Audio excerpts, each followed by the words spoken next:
કથા પરણ્યા વગરની માં.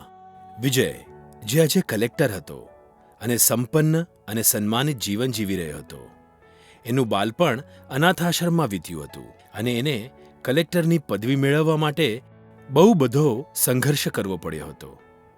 એ પોતે એક અનાથ અને ગરીબ માણસ રહી ચૂક્યો હતો. એટલા માટે એના મનમાં ગરીબો માટે ખાસ આત્મીયતા અને પ્રેમ હતો.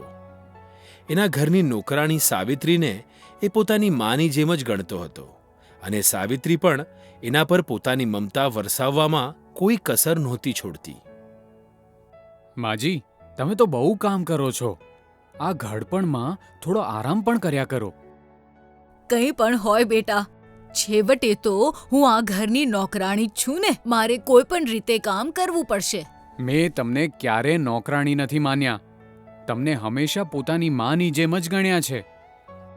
વિજયની આ વાત સાંભળીને સાવિત્રી મનોમન વિચારે છે, બેટા, માની જેમ જ તું મને ગણે છે, પણ માં તો નથી માનતો ને.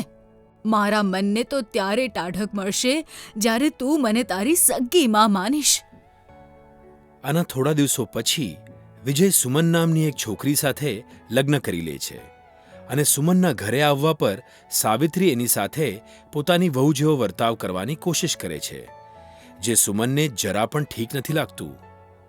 જુઓ માજી, તમે નોકરાણી છો અને નોકરાણી બનીને જ રહો. મને પોતાની વહુ સમજવાની કોશિશ જરાય નહીં કરતા. અરે, એમાં શું થયું સુમન? આ ઘરડા છે અને હું એમને પોતાની માની જેમ જ ગણું છું. એ બધું તો બરાબર છે જી, પણ મારું મન એક નોકરાણીને એક સાસુનો દરજ્જો આપવા માટે જરાય પણ નથી માનતું.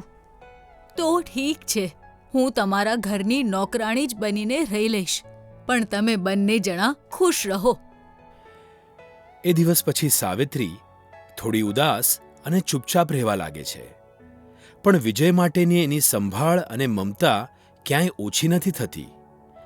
સુમનને એનો આ વર્તાવ પણ ગમતો નથી અને આ જ કારણે એના મનમાં સાવિત્રી માટે ખૂબ નફરત પેદા થવા લાગે છે. અરે વિજય બેટા, આ જો મેં તારે માટે મનપસંદ ખીર બનાવી છે. જરા તું ચાખીને તો જો. મેં ખાઈને જોઈ છે માજી, કંઈ ખાસ નથી બની. કાલે રસોઈ હું કરીશ. તમે વાસણ અને સાફ સફાઈનું કામ સંભાળજો, સમજ્યા? સુમનની આ વાત સાંભળીને સાવિત્રી અને વિજય બંને ચૂપ થઈ જાય છે અને આની સાથે જ સુમન સાવિત્રીને પોતાના ઘરેથી કાઢવાનો પાક્કો ઈરાદો કરી લે છે. તને તો હું જોઈ લઈશ દોશલી. કેટલા દિવસ હજુ આમની માં બને છે જોઉં છું. એ દિવસ પછી સુમન એને હજુ વધારે હેરાન કરવાનું શરૂ કરી દે છે અને પછી એક દિવસ સાવિત્રી જાતે જ એનું ઘર છોડીને જતી રહે છે. પણ સાવિત્રીના ઘર છોડી ગયા પછી પણ વિજયનો મોહ છૂટી નથી શકતો. એ રોજ જ એમના ઘરની સામે દૂર રસ્તા પર ઊભી રહી જાય છે અને આવતા જતા વિજયને જોયા કરતી. આની સાથે જ એક દિવસ, તમારા સાહેબ કેમ છે બેટા? બહુ સારા છે ને? હા, સાહેબ ઠીકઠાક છે. અને પેલા એમના પત્ની? એ પણ એકદમ મજામાં છે. બહુ સારી વાત છે બેટા. ઈશ્વર એ બંનેને લાંબી ઉંમર આપે, એમને મારી ઉંમર પણ લાગી જાય. આમ કહીને સાવિત્રી ત્યાંથી જતી રહે છે અને પછી થોડા દિવસ પછી એ જ સિપાહી વિજયને સાવિત્રી વિશે કહેતા જણાવે છે કે, સાહેબ, એ સાવિત્રી રોજ જ દૂર રસ્તા પર ઊભા ઊભા તમને જોતી જ રહે છે અને તમારા ખબર પણ પૂછતી રહે છે. આ શું કહી રહ્યો છે? હા સાહેબ, હું સાચું જ કહી રહ્યો છું. કોઈ નોકરાણી તો આવું ક્યારે નથી કરી શકતી. ચોક્કસ એનો તમારી સાથે કોઈ ગાઢ સંબંધ છે સાહેબ. આ સાંભળીને વિજયના મનમાં હલચલ મચી જાય છે અને પછી, આ વિચારવાવાળી વાત તો છે. સાવિત્રી સાથે મારો કોઈ સંબંધ નથી અને છતાં પણ એ મારા પર આટલી મમતા કેમ રાખે છે? આની પાછળ કોઈ રહસ્ય તો નથી ને? આ જ વિચારીને વિજય એ અનાથાશ્રમમાં જવાનો નિર્ણય લે છે જ્યાં એ મોટો થયો હતો. ત્યાં જઈને એ આશ્રમની સંચાલિકાને મળે છે અને, શું તમે મારી મા વિશે કંઈ જાણો છો આશાજી? જો તમે જાણતા હો તો મને કહો ને પ્લીઝ. જુઓ, એમને કહેવાની તો ના જ પાડી હતી, પણ જો તમે જાણવા જ માંગતા હો તો આજે કહી દઉં છું. હા હા, કહી દો પ્લીઝ. તમારી માં જીવતી છે તમને જન્મ આપ્યા પછી એ જાતે જ તમને અહીંયા મૂકી ગઈ હતી. એ દિવસ પછી એ ક્યારેય તમને અહીંયા જોવા પણ નથી આવી, પણ તમારા ખર્ચા માટેના પૈસા દર મહિને આપતી રહી છે.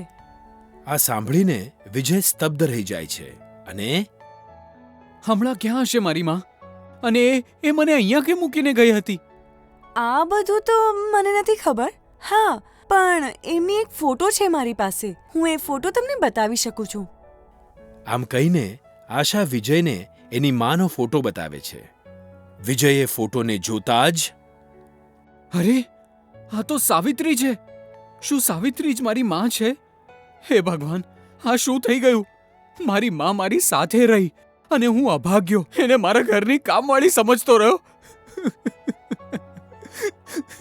આમ કહેતા કહેતા વિજય રડવા લાગે છે અને પછી સાવિત્રીને શોધવા માટે નીકળી જાય છે. પણ ઘણી જગ્યાઓએ શોધ્યા પછી પણ સાવિત્રી એને ક્યાંય નથી મળતી. હે ભગવાન, મને મારી ખોવાઈ ગયેલી માં સાથે મળાવી દે.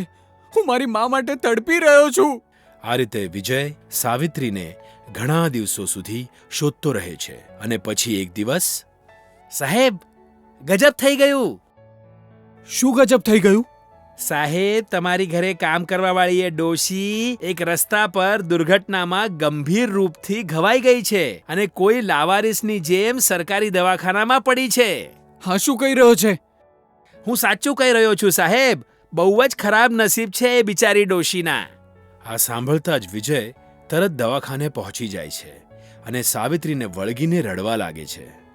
માં, તે મારી સાથે આવું કેમ કર્યું માં?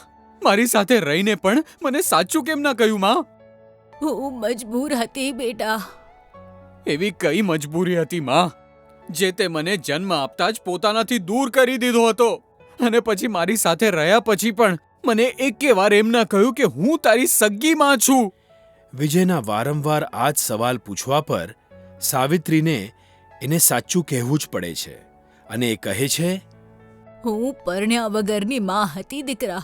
એટલા માટે મારે તને મારા કાળજાના ટુકડાને મારાથી દૂર કરવો પડ્યો. બીજો કોઈ રસ્તો પણ તો નહોતો મારી પાસે. પણ તારી સાથે આવું બધું કેવી રીતે થયું માં?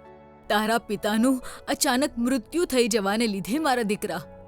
અને પછી સાવિત્રી વિજયને બધી હકીકત જણાવી દે છે અને એ સાવિત્રીને પોતાને ઘરે લઈ જાય છે. સાવિત્રીની હકીકત જાણ્યા પછી સુમન પણ એની માફી માંગી લે છે અને પછી બધા સાવિત્રી, વિજય અને સુમન ખુશી ખુશી રહેવા લાગે છે.